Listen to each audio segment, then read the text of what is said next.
Welcome back, everybody, for another deep dive. This time, we're going to be taking a look at something that's pretty hot in the news right now, and that's the future of electric vehicles. It's really a global story. Yeah, it is. You can't talk about EVs without talking about China, Right. without talking about the U.S. Elect Exactly. Act. And we have a whole stack of articles here that we're going to be looking at that touch on all these topics. hmm How the U.S. election could shake things up. Shake up the market. Exactly. Yeah. Really, like, what challenges are there for American companies like Tesla with this global Competition. competition? Yeah. Yeah, it's a wild world out there, and it's changing fast. I think what's fascinating is how many different things are all happening at the same time. Yeah. We've got the politics of it all. Right. Is Right. the government going to support EVs? Are they not? All right. Then you've got the technology, the batteries, the charging infrastructure, and then you've got the economics of it all. Who's going to be able to make these things affordably and who's going to buy them? Right. And how is that going to affect, the whole car industry as we know it? Yeah. And, I think too, like, our sources are even pointing out some pretty interesting stuff here. Oh, yeah. Like one of them is talking about how there's this traditionally Republican state Right. that's becoming this hub for EV manufacturing. It's kind of a surprise, right? Yeah, totally. You don't expect that. And then the other thing that I thought was just wild is that you could be paying like 48% more for an EV, Oh, yeah, depending on where you live. depending on where you live. That's crazy. It's crazy, right? Wild. So many different factors. Absolutely. And of course, we can't forget the elephant in the room, or maybe we should say the dragon in the room, which is the rise of these Chinese EV makers Right. like BYD. Yeah. They're already outselling Tesla in some places. I know, it's wild. They're coming on strong. Uh-huh. It's a complex landscape, and we're going to break it all down. Yeah, we're going to break it all down together. Okay, so first things first, let's just take a snapshot of the current U.S. EV market. Okay. What are we working with here? Like, how many EVs are actually being sold Right now, right now who are the big players, and what kind of government incentives are out there to even, to push this? get people to buy these things? Yeah. So as of the second quarter of 2024, Okay.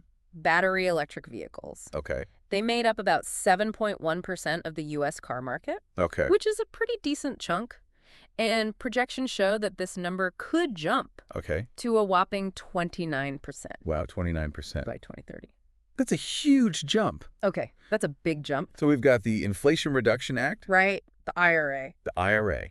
Is that playing a part in all of this, in this growth? It definitely is. The IRA is offering tax credits and all sorts of other incentives for both the people buying EVs Okay. and the companies making them. Okay. But here's the thing. Okay. It's not all sunshine and rainbows when it comes to the IRA. There's a real political divide brewing over this whole thing. It's definitely a hot button issue for sure. It is. It is.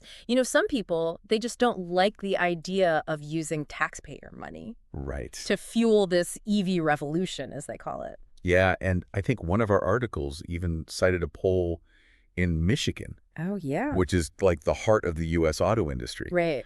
And almost half the voters there opposed using federal funds to help GM retool a plant to make EVs. Yeah. So even in a place like that where you would think oh, they're all about cars. Yeah, you'd think they'd be on board. They're all about the industry. Right. There's resistance. Yeah, and I think it just shows how complicated all of this is. Yeah. That it's not just about the environment or the economy. Right. It's about people's jobs. It's Right. about their way of life. It's about their political beliefs. Yeah, it's all tied together for sure. Okay, well, speaking of political beliefs, let's talk about Donald Trump and EVs. I mean, is it just me, or is his stance on this whole thing kind of all over the place? Yeah, it's definitely an interesting case study in how politicians try to navigate these tricky issues. Yeah. On one hand, Trump has been very critical of EV incentives in the past. He's called them handouts for the elites. Yeah. But then on the other hand, he's suddenly singing a different tune. Yeah. Now he's all about them. Yeah, now he's all about EVs, especially after Elon Musk endorsed him. Elon Musk. Here he is again. I feel like every time we talk about EVs, Elon Musk somehow gets in there. Yeah, he's a big part of this story. He's a big part of the story. Whether we like it or not. Yeah. Yeah, but you have to wonder, is Trump being genuine here? Or is this just a play for votes? Right. Is he just trying to appease Elon Musk, who's obviously a very powerful figure? Yeah. It does make you wonder, Yeah. what's really motivating this shift in rhetoric? Yeah. It's hard to say for sure, but one thing we do know is that Trump's overall economic policy really leans towards protectionism, Okay. which could have some pretty big implications for the EV market. Okay, I'm curious about that. So what kind of policies are we talking about here, and how could they impact? Well, one of his big campaign promises is a 20% import tax on all foreign-made goods. Wow. Okay. Yeah. So that's everything. And he's also floated the idea of a 100% tax Right. on imported vehicles. Okay. So if he actually goes through with this, Yeah. it could really shake things up globally. Wow, 100% tax. That would essentially like shut out foreign automakers, right? It would make it extremely difficult for them to compete, Yeah. for sure. Wow. And it's not just Chinese companies that would be affected. Right. You know, European green tech companies that have invested a lot of money in the U.S., Right. they would also feel the pain. Yeah, because we're talking about European companies that are making EVs. Absolutely, yeah. Wow. So it's like, while these tariffs might sound good on paper, Right? protect American Really jobs, good first. boost domestic manufacturing, Right.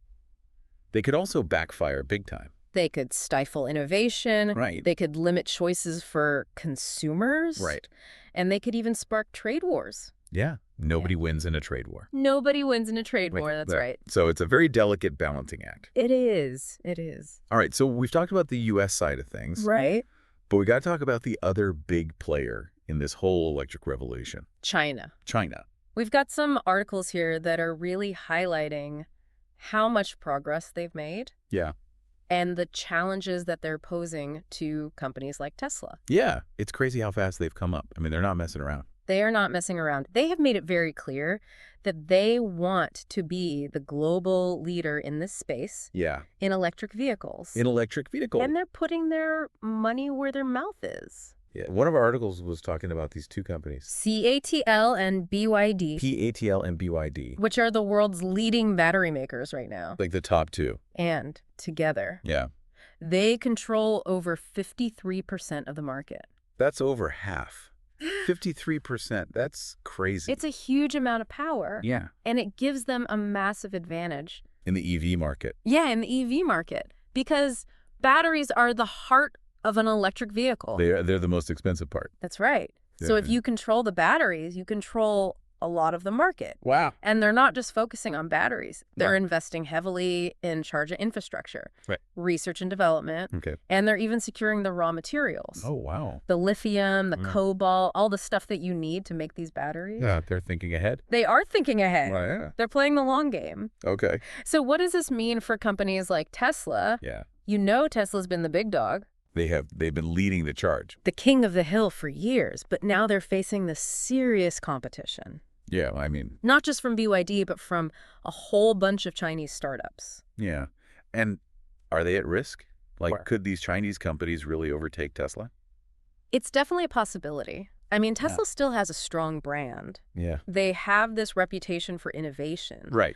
But these Chinese companies, they're catching up fast, Yeah. especially when it comes to price Right. and features that are specifically tailored for the Chinese market. Okay. You know, they're really understanding what Chinese consumers want. Yeah, and then they're delivering it. One of our articles mentioned this car, the BYD Seagull, Oh, yeah, the Seagull. which is available in China for around $17,000. That's crazy cheap, That is crazy cheap. especially compared to what we're paying here in the U.S. Yeah. for an EV.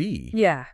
And that's a perfect example of how these Chinese companies are really disrupting the market. You know, they're offering these affordable entry points Right. to the world of electric vehicles. It's crazy to think that a car like that could be like half the price Yeah. in China. It really makes you question the whole idea of these tariffs. Yeah. You know, are they really protecting American jobs? Right. Or are they just making EVs more expensive Right. More expensive for consumers. for the people who actually want to buy them? Yeah. And, it makes you think, like, what is the U.S. doing, Yeah. to boost its own EV manufacturing game?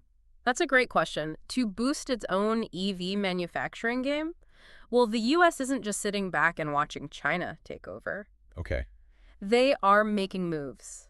The Biden-Harris administration, they've actually been investing a lot in trying to boost domestic EV manufacturing. Okay. You know, they want to create jobs. They want to revitalize those old industrial heartlands, Right. bring back some of that manufacturing power. Yeah. And one of the things I was reading is that they've designated Michigan as an EV workforce hub. That's right, yeah. So they're putting money into retraining workers, retooling factories to make EVs. Yeah, it's kind of like they're trying to bring back that Detroit, Yeah. that Motor City Yeah. legacy, but with this 21st century twist. Yeah, exactly. I- Okay. So it's not just Michigan. No, We're seeing investment all over the country. Right? all over the country. And one of the surprising hotspots actually is the Carolinas. The Carolinas. Yeah, the Carolinas, they're becoming like EV epicenters. Wow. I would not have thought of the Carolinas. What is it about the Carolinas? Well, a few things, actually. I mean, labor costs are lower there. Okay. The tax incentives are pretty good. Okay. And they've got a pretty good pool of skilled workers. Okay. So you've got all these companies like Toyota, BMW, Volvo Scout Motors. Wow. They're all setting up shop in the Carolinas. Okay, so they're really going all in on this. They're going all in. So, I mean, is it working? Well, that's the million-dollar question, right? Yeah. Can the U.S. really catch up? Right. I mean, China. To China. They've got this massive head start. They've been investing in this for years. Yeah. So it's going to be an uphill battle for sure.